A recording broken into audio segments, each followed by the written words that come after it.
Hello everyone. ஒரு டைமும் reports பார்க்கையில F12 config or screen slide keys use பண்ணி ரிப்போர்ட்ஸை டீடைல்டா பார்த்துட்டு இருக்கீங்களா?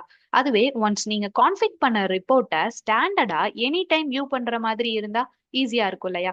தட் ஃபர்ஸ்ட் டேலி ஓபன் பண்ணிட்டு எந்த ரிப்போர்ட்ஸ் நீங்க most of the times view பண்ணுவீங்களோ அதை ஓபன் பண்ணிக்கோங்க. நான் இப்ப ஸ்டாக் சம்மரி இதுல Alt F1 கிளிக் பண்ணிட்டு Alt N. So auto column ஆப்ஷன்ல மந்த் ஸ்டேட்மெண்ட்ஸ் நான் ரெகுலரா செக் பண்றதுனால இந்த ஸ்கிரீனை நான் சேவ் பண்ண போறேன். ஸோ இங்க இருந்து save view option Ctrl+L click பண்ணிட்டு என்ன நேம் வேணுமோ அந்த நேம் இங்க செட் பண்ணிட்டு சேவ் பண்ணிக்கோங்க.